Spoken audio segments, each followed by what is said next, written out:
Alright, now we're finishing up section 4.7 on inverse trig functions, and we've talked and defined the inverse sine, the inverse cosine, and the inverse tangent. We evaluated, used some problems to evaluate angles given particular values that you're taking the inverse sine of, or the arc sine, the inverse cosine, the arc cosine, the inverse tan, or the arc tan. And now what we're going to do is we're going to kind of look at this in terms of inverse functions, and that, remember, by definition, two functions, f and f inverse, are inverses of one another if you compose them in either order and you get the identity. You get back to where you started. You get the identity function, I of x equals x. So what we're going to do is we're going to list them all out. Now I have to be very careful, because remember, we have made some restrictions on domains so that we had one-to-one functions.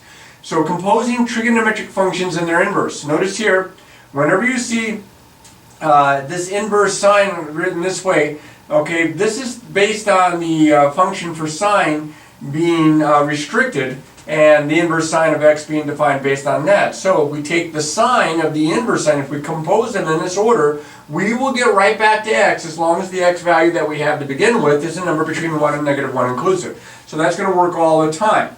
But over here you have to be really careful, because you take the inverse sine of the sine of x, you know, unless we restrict what x is so that it's in the restricted domain, we might get different values. We might not get the same x. I have an example of that here in just a minute.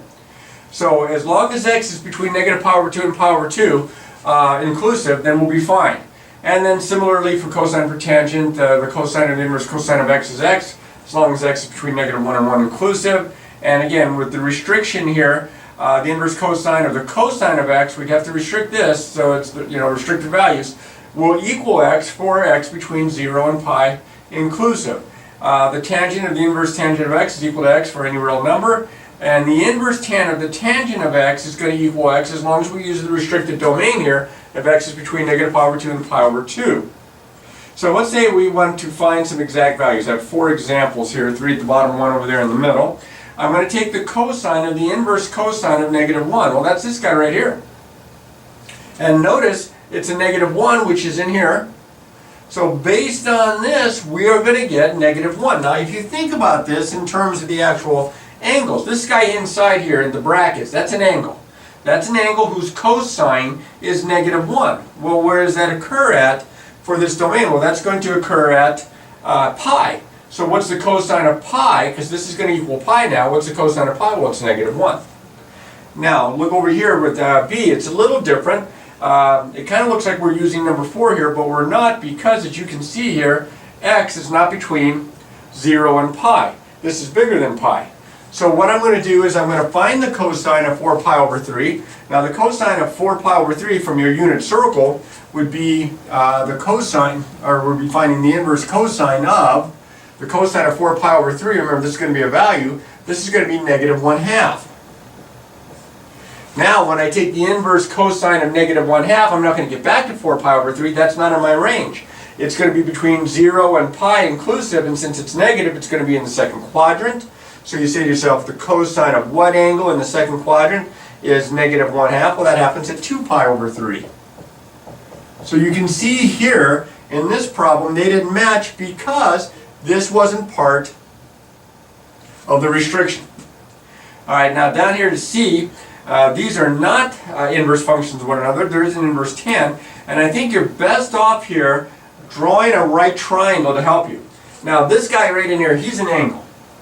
This guy here is an angle. He's an angle such that the tangent of this angle, we'll call it alpha, is equal to 12/5.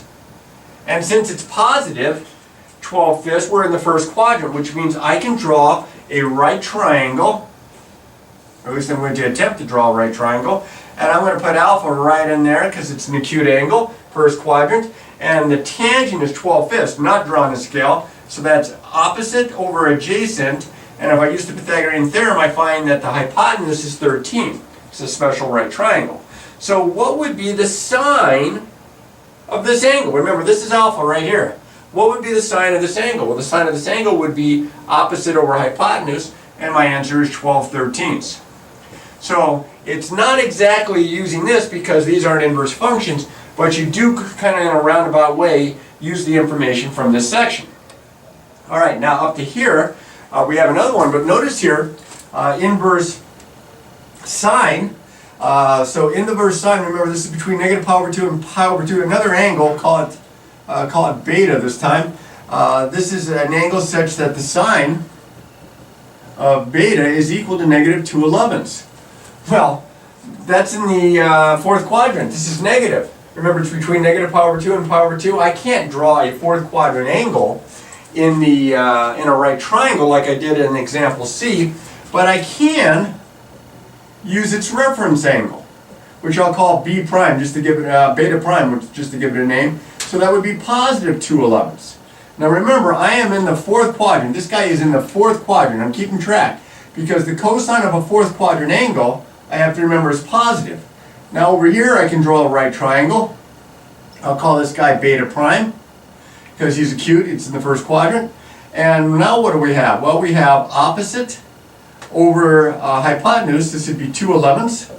So I use the Pythagorean theorem. 121 minus 4 is 117. So this is the square root of 117. Now 117 is what? 9 times 13, is that right? 9 times 13, I believe so. So this is going to simplify to 3 square roots of 13. Now, I'm trying to find the cosine of beta. I'm going to find the cosine of beta prime. The cosine of beta prime would be adjacent over hypotenuse, so that's 3 to the square root of 13 all over 11. This is where I go back. I'm in the fourth quadrant with beta. And the cosine of a fourth quadrant angle is positive, so not only is the cosine of beta prime positive 3 square roots of 13 over 11, but the cosine of beta is 3 square roots of 13 all over 11. And that's my answer there. Oh, let's put it on up here. 3 square roots of 13 all over 11. Now I'm going to do something a little bit like that in this next problem, because you can see again, I've got two functions that are not inverse functions. But I don't have a number, I have an expression, an algebraic expression. So I want to figure out what this is, and the restriction is write the expression for the tangent and the inverse sine of x over the square root of x squared plus 9 as an algebraic expression for x greater than 0. Well, if x is greater than 0, that means my numerator is positive, and of course my denominator is positive, right? Because I'm putting in numbers greater than 0, squaring them, adding 9, and then taking the principal square root. So for the inverse sine of a positive number, that puts me in the first quadrant. That means, and again, I'll call this guy alpha just to give him a name. This is a guy alpha such that the sine of alpha is equal to x all over the square root of x squared plus 9. So I draw myself a right triangle because I can put a first quadrant angle right in there. And I have opposite over hypotenuse, so this is x, and this is the square root of x squared plus 9. Which means this has to be 3 using the Pythagorean theorem. Because x squared plus 3 squared, square root of that would give me the hypotenuse there. Now what am I trying to do? I'm trying to take the tangent of this angle, whatever this angle turns out to be. I don't even need to know exactly how many degrees it is. I couldn't find that out anyway because of the variable. But I can still take the tangent of this angle because of my right triangle, and the tangent of this angle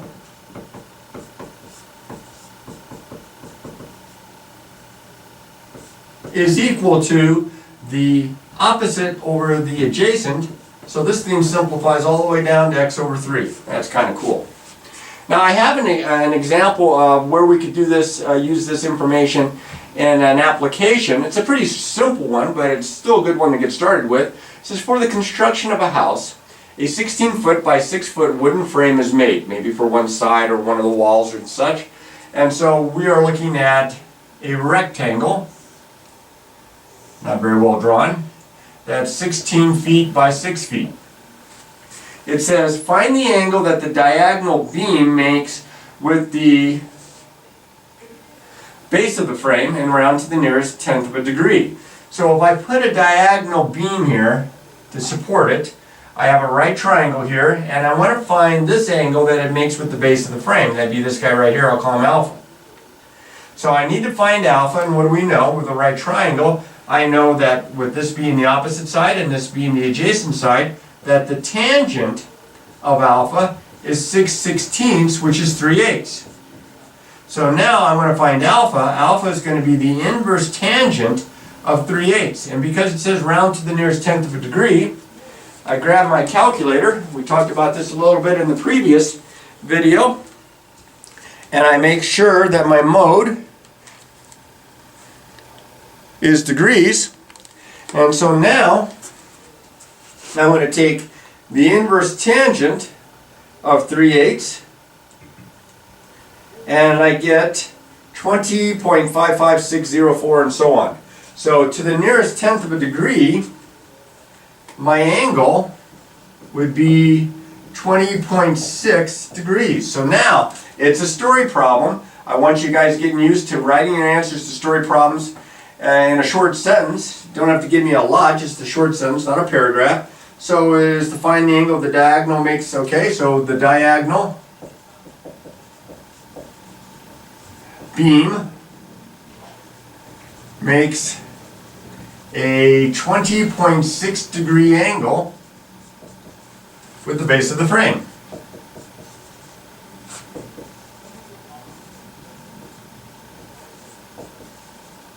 And it doesn't take that much to write it out in a sentence. Always try to answer story problems as if you were talking to somebody in person and you were just speaking to them and you wanted to go ahead and indicate what the answer is. Don't just circle this. That's kind of shortchanging your work and shortchanging what the answer is supposed to be. You know, I don't make a big deal about this, but I am going to really seriously consider deducting some points here, especially with units, on these story problems, if the answers aren't written out properly. Okay, I mentioned that we have the three inverse trig functions, inverse sine, inverse cosine, inverse tangent, and that there are three more that we really never use and we don't take the time so much to find. Some textbooks do. And of course, I'm talking about the inverse cosecant, the inverse secant, and the inverse cotangent. I do have a couple of examples here that involve these functions, or a couple of these functions, and I want to show you how you can sidestep having to have an inverse secant or an inverse cotangent or inverse cosecant, because the buttons are not on the calculator. So here's what we're going to do. We're going to, first off, we're going to approximate each expression in radians. Uh-oh, right away, that tells me that I need to change my mode back to radians. Okay, so I'm ready for that. And I am asked to find 4 decimal places, the inverse secant of -4. Well, this has got to equal something. Let's call it alpha. That tells me that the secant of alpha is -4. Now, secant's fine and everything, but here's what I'm going to do. Since I don't have an inverse secant button, I'm going to put it in terms of something that I do have buttons for. Secant and cosine are reciprocals. So I'm going to write this as the cosine of alpha is equal to the reciprocal (-1/4). That means alpha is the inverse cosine of (-1/4), which is approximately, let me go ahead and figure this out real quick, (-1/4). And in radians, 4 decimal places, I get this to be, approximately 1.8235.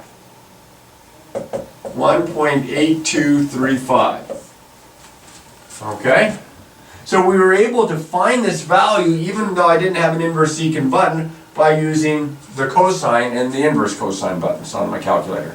Very similarly here, I'll give this guy a name, I'll call him beta. And I'm going to rewrite this and say that since the inverse cotangent of (-5/12) is beta, that means that the cotangent of beta has to be (-5/12), which means that the tangent of beta has to be (-12/5). And that means that beta has to be the inverse tan, or the arctan, of (-12/5). And again, we're doing this in radians, 4 decimal places. So let me see here. I'm going to do the inverse tangent of (-12/5), and I get (-1.176005). So I'm going to put one extra 0 there because it's asking it's around the 4 decimal places. If I drop the 0, it doesn't look like I've rounded. I know that these numbers are equivalent, because 0 10,000ths doesn't add any value to it, but it does say round to 4 decimal places, so I have to have that 4th decimal place represented. So negative 1.1760. All right, now that's a lot of information, but the inverse trig functions are important. You're going to see them again in calculus. You're going to have to be able to do work with inverse trig functions involving derivatives and integration. I know that might not make a lot of sense yet, but it will if you stick around in math for a little bit. So make sure that you get a good grasp of this information. Remember your ranges for inverse sine, inverse cosine, and inverse tangent, because that's key. If you don't have a calculator handy, you're going to be scrambling if you pick an angle from the wrong quadrant.